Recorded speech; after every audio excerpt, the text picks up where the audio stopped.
Estoy seguro de que te ha pasado 1000 veces. Estás jugando un arranque, tienes al rival perfectamente en la mira, das clic y ves la sangre salir de su cabeza. Pero el que cae al suelo eres tú. Te vas al registro de daño, lo abres, observas y te das cuenta de que no le has dado una bala. En ese momento le echas la culpa a la conexión, al servidor, a tu suerte, a los desarrolladores, a cualquier cosa que se te ponga por delante. Pero la realidad de todo eso es bastante más fascinante de lo que crees. En realidad, los juegos multijugador son, en esencia, una especie de ilusión óptica gigante. Una mentira que tu ordenador y un servidor a cientos de kilómetros construyen para intentar convencerte de que todos estáis viendo lo mismo al mismo tiempo. En este vídeo vamos a intentar explicar qué es realmente lo que sucede, qué es el netcode y por qué la velocidad de la luz es un poco nuestro mayor enemigo. Y es que, piénsalo bien, nos hemos acostumbrado tanto a que las cosas simplemente funcionen que rara vez nos paramos a pensar en la cantidad de ingeniería, matemáticas y trucos de magia que hay detrás para que esas 10 personas, repartidas por todo el continente, puedan dispararse en el mismo milisegundo sin que todo explote. Para poder entenderlo, durante todo el vídeo, repasaremos estos tres conceptos clave: el tick rate, la interpolación y la compensación de lag. Y dicho esto, vamos a comenzar con el primer bloque, el bloque del límite físico, o la velocidad de la luz. Para entender el netcode, primero debemos entender el problema fundamental, en este caso el espacio y el tiempo. Y es que cuando juegas a un juego de un solo jugador, tu ordenador es quien lo controla todo. Tú pulsas un botón y la tarjeta gráfica procesa el fotograma, y la pantalla lo muestra al momento. La latencia es prácticamente cero. Pero en un juego online, tú estás en tu casa y tu rival está en la suya. Por tanto, podéis estar a 50 o a 500 kilómetros. Ninguno de los dos está conectado directamente al otro, como mucha gente cree, sino que ambos estáis conectados a un servidor central. En muchos casos, el servidor se escoge antes de iniciar la partida, para garantizar una conexión fluida entre jugador y servidor. Uno de los conceptos clave para entender el netcode es el ping, un numerito que podemos ver en casi todos los juegos tipo shooter o de disparos. Si tu conexión tiene 40 milisegundos de ping, significa que cualquier información que envíes tarda 20 milisegundos en llegar al servidor y otros 20 milisegundos en llegar a tu ordenador. Parece poco, 20 milisegundos al final es prácticamente nada. El problema es que en un juego de disparos donde las reacciones se miden en milésimas, 40 milisegundos es un montón. Si un enemigo sale corriendo de una esquina, cuando tu pantalla dibuja ese personaje ya no está ahí en la realidad del servidor. Estás disparando a un fantasma del pasado de ese jugador. Aquí es donde entra el netcode. El netcode no es un programa único ni un chip. Es un conjunto de reglas y algoritmos que deciden quién tiene la razón cuando los dos jugadores ven cosas distintas. Bien, sabiendo esto, vamos a explicar el primer concepto que hemos mencionado en la introducción del vídeo: el tick rate. ¿Qué es el famoso tick rate? Bien, imagina que el servidor es un árbitro. Este árbitro no está constantemente viendo el partido, sino que lo que hace es varias fotos cada segundo. Cada una de estas fotos o actualizaciones se llama un tick. Si un servidor funciona a 32 ticks, quiere decir que toma 32 fotos por segundo, o lo que es lo mismo, que toma una foto cada 31 milisegundos.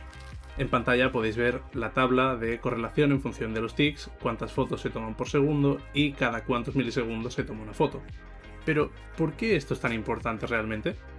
Pues porque todo lo que ocurra entre foto y foto del servidor, el servidor se lo tiene que inventar o directamente lo ignora. Si tú disparas en el milisegundo 2 y el servidor no actualiza hasta el milisegundo 15, tu disparo se queda en una especie de sala de espera. Si entre medias el enemigo se movió en el milisegundo 10, tu disparo va a fallar, aunque tu mirilla estaba perfectamente colocada sobre la cabeza del enemigo. Como hemos visto en la tabla anterior, a mayor tick rate, más fotos hace el servidor por segundo, y más precisa es la simulación. Pero claro, mantener servidores de 128 ticks cuesta muchísimo dinero, y requiere procesadores muy potentes por parte del equipo de desarrollo. Y con esto, llegamos a otro punto clave del esquema del vídeo.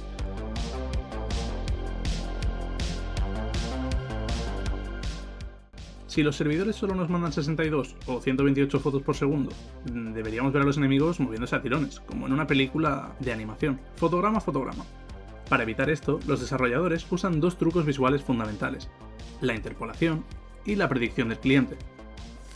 La interpolación consiste en que tu ordenador toma la última posición conocida del enemigo y la anterior. Con estos datos dibuja un camino suave entre ambas posiciones. Tu juego está adivinando dónde debería estar el personaje para que tú lo veas fluido. Por otro lado, está la predicción del cliente. Cuando tú pulsas la tecla W para avanzar, tu ordenador no espera que el paquete viaje al servidor y el servidor te confirme que te puedes mover. Tu ordenador asume que el movimiento es válido y te mueve a aquella posición que le has indicado en tu pantalla. Pero, ¿qué pasa si el servidor no está de acuerdo? Imaginemos que intentas avanzar, pero en el servidor un enemigo te acaba de stunear, o te ha chocado con un obstáculo, o el juego no ha cargado bien. En ese momento ocurre el término llamado rubber banding, o teletransportarse. El servidor le dice a tu ordenador que te has equivocado, que en realidad no estás ahí, estás 3 metros atrás, o 4, o los que sean. Y entonces el juego te recupera bruscamente a la posición real. Ahí es cuando se produce el teletransporte. Ahora que ya sabemos lo que es la interpolación, llegamos al núcleo del problema.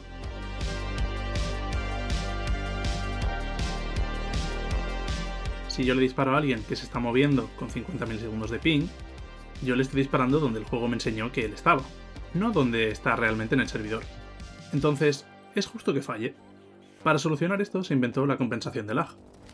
Cuando tú disparas, le envías al servidor la orden de disparo junto con una marca de tiempo, que te indica el milisegundo en el cual disparaste.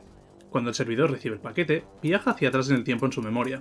Comprueba dónde estaban las hitbox de todos los jugadores enemigos exactamente en el milisegundo que tú le indicaste. Si en ese momento del pasado tu mirilla estaba sobre el objetivo, el servidor aprueba el disparo y la bala impacta. Esto provoca la famosa situación de me han matado detrás de la pared. Para ti estabas a salvo detrás de una cobertura, pero en la pantalla del jugador que estaba disparando, que probablemente tuviera más ping que tú, aún estabas al descubierto. El servidor le dio la razón viajando al pasado.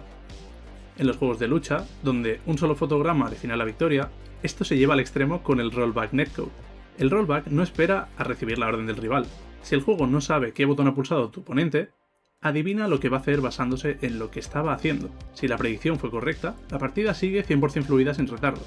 Si la predicción falla, el juego rebobina una fracción de segundo los fotogramas equivocados y dibuja la acción correcta.